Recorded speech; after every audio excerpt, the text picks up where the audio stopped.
Secret agent, ये सब सुनते ही आपके दिमाग में क्या आता है? एक लंबा हैंडसम सा हीरो जैसे जेम्स बॉन्ड हो, जो फास्ट कार चलाता हो और डेंजरस विलन से लड़ता हो, है ना? पर क्या हो अगर आप एक ऐसे सीक्रेट एजेंट से मिले जो बिल्कुल मोटा सा, थोड़ा सा क्लस्मी और एकदम नॉर्मल सा दिखता हो? क्या आप डिसअपॉइंटेड होंगे? नमस्ते दोस्तों, मैं हूँ राहुल रावत और आज हम क्लास 10th की फुटप्रिंट्स विदाउट फीट बुक से एक ऐसी कहानी पढ़ने जा रहे हैं जिसका नाम है द मिडनाइट विजिटर, जिसे लिखा है रॉबर्ट अर्थर ने। ये कहानी है दिमाग और ताकत की लड़ाई की, एक ऐसी रात की जहाँ सबसे बड़ा हथियार गन नहीं बल्कि एक तेज दिमाग था। चलिए शुरू करते हैं। हमारी कहानी के दो मेन कैरेक्टर्स हैं।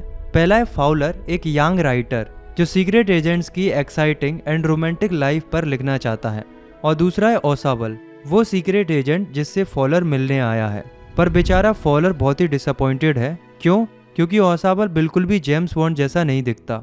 ओसाबल मोटा है, थोड़ा स्लोपी है। वो एक छोटे से ग्लूमी फ्रेंच होटल के 6th फ्लोर पर एक आम से कमरे में रहता है। उसकी एक्सेंट भी अजीब है। वो फ्रेंच और जर्मन बोल सकता है, पर उसमें एक अमेरिकन टच है जो वो पिछले 20 साल में पेरिस में रहकर भी नहीं छोड़ पाया।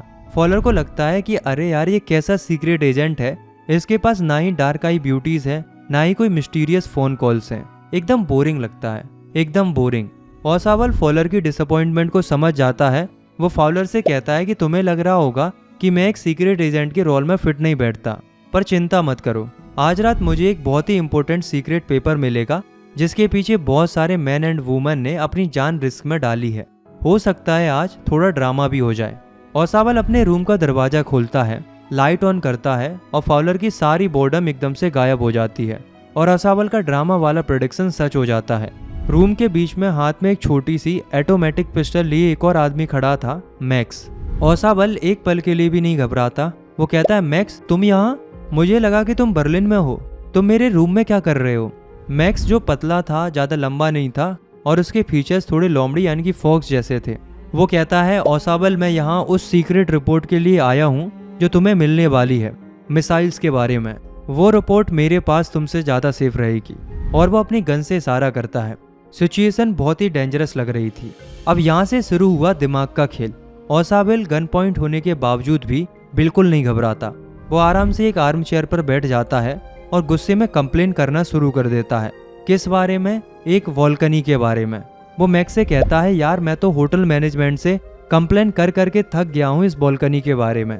ये दूसरी बार है जब कोई मेरे रूम में इस बालकनी के थ्रू घुस आया है। ये बालकनी मेरे रूम का हिस्सा नहीं है, पिछले अपार्टमेंट की है और ये मेरी विंडो के ठीक नीचे है। मैक्स ओसाबल की बात सुनकर थोड़ा कंफ्यूज हो जाता है।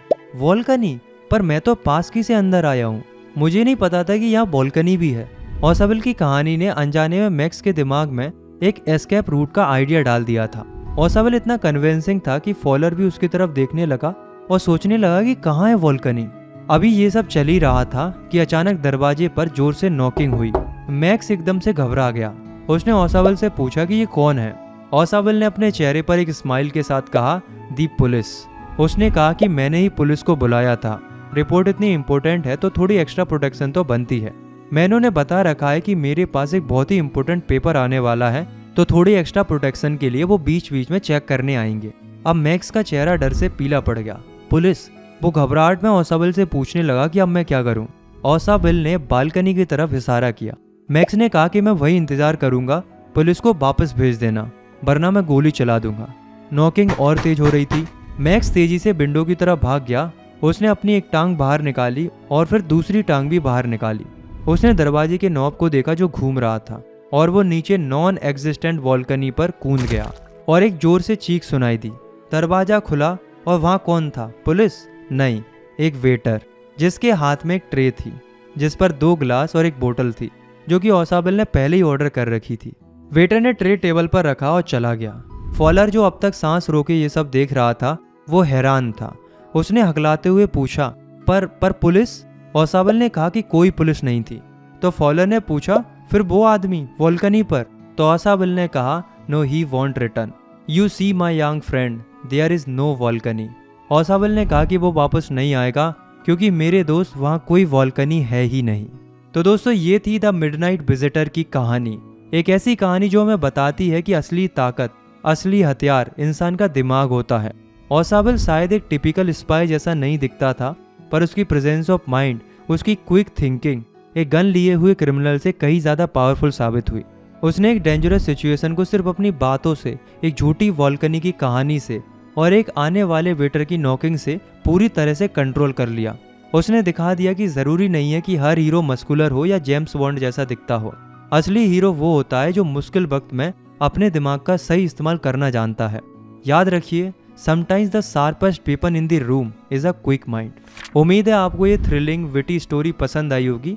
अगर आपको ये एक्सप्लेनेशन अच्छा लगा तो लाइक और सब्सक्राइब कर सकते हो। और हाँ, डिस्क्रिप्शन में सनलाइट स्टडी के टेलीग्राम और इंस्टाग्राम पेज की लिंक दी हुई है, वहाँ भी फॉलो कर लेना। बाकी मैं मिलता हूँ आपसे नेक्स्ट वीडियो में, तब तक के लिए टेक केयर, बाय बाय।